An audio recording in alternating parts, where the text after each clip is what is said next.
Pastor Clark called us together across this city, across this county, and we met from early December, early February, and we sat with nothing as a grassroots organization, and this is what we have today. And our pledge is this, is that our seniors will be able to sit on the porch again, our children will be able to run free again, without fear of gang mentality or retaliation.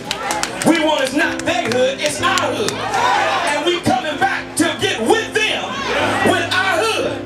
Not going against them because we love them, but we letting them know we back, and we back to stay. Our executive director, the Rev. Dr. Fred J. Clark,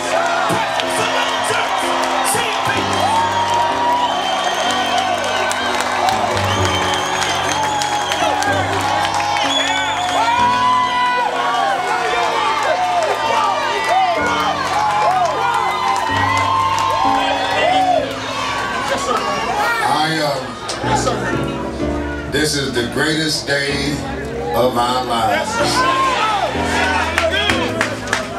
and I'm so delighted. I'm not a helicopter. I need a runway. And those persons that know me know that I'm slow in getting started. Okay, I really. This is not the hour for a speech. It really is not. This is a state of emergency. And brothers and sisters, boy, you look so beautiful. And good. Hear me, please.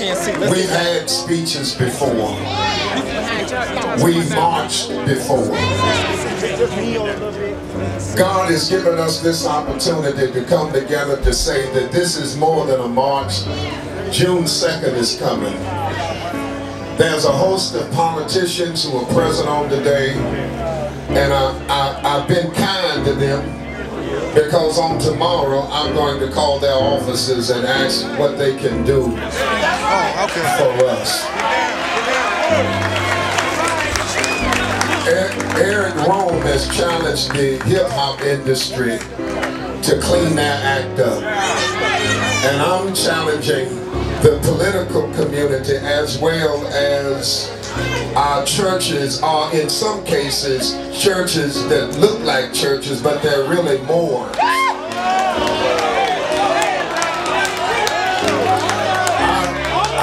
I will not apologize for that at all, because anybody that senses that they are safe at the altar when our children are dying in the street,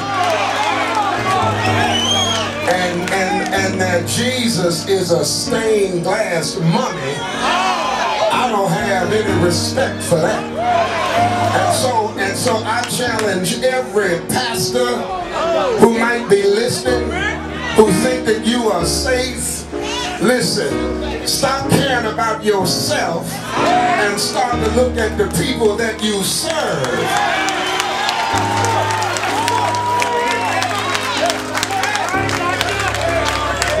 Now listen, we do well operating in isolation. I think all of us can do well when we're challenged to keep it to ourselves.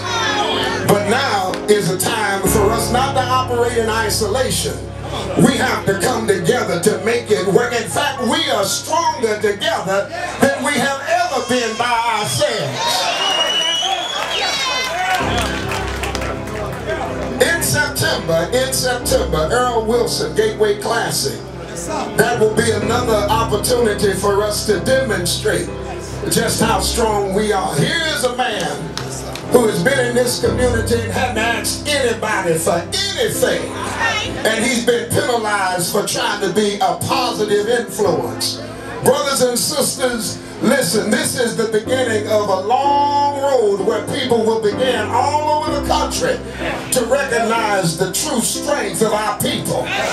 No longer will we sit in isolation and try to play like this big me and little you. No, we are one. If I was in church, I'd ask you to turn to your neighbor and tell your neighbor, listen, we're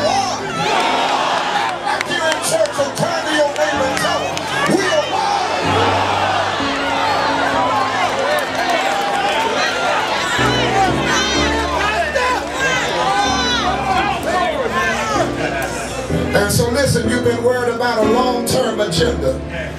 Everybody's been waiting to hear that. Listen, starting tomorrow, there'll be presence in the community. Listen, we're back. We're back. And this is not a sound bite. This is a fact. We are here to stay. And not only will we hold each other accountable, we're looking to hold you accountable as well. And once upon a time when we didn't have nothing, at least we had each other. And our children could play on the ball diamonds all day and not be afraid of losing their life. And then God messed around and blessed us. And it looked like the more we got, the worse our behavior became. But sometimes God's got to curse us all over again to get our attention. And God, you have our attention on today. And to our brothers that we left behind, we showed up to tell you that we're sorry. We're sorry. And I mean that from the bottom of my heart. We're sorry. And I'm not worried about your sagging pants and the earrings in your ear and the tattoos on your body. I look beyond that. I want to look and see your heart. And I want you to feel my heart. And we want to carve out a future for you. And then hope that your future will then make a difference in this community. Somebody ought to say yeah.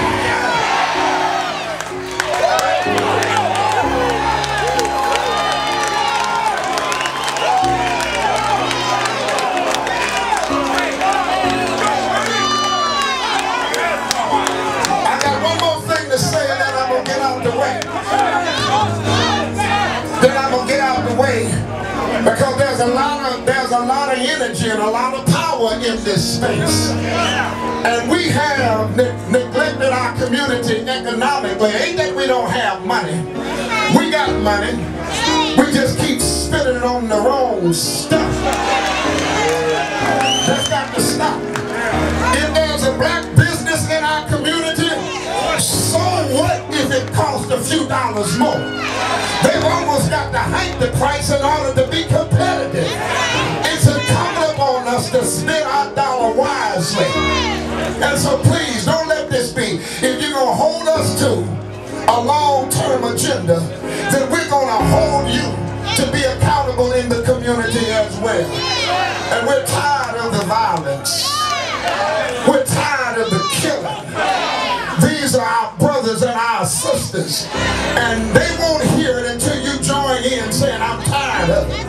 In fact, can I hear you say that quickly? Say it again. Say it again.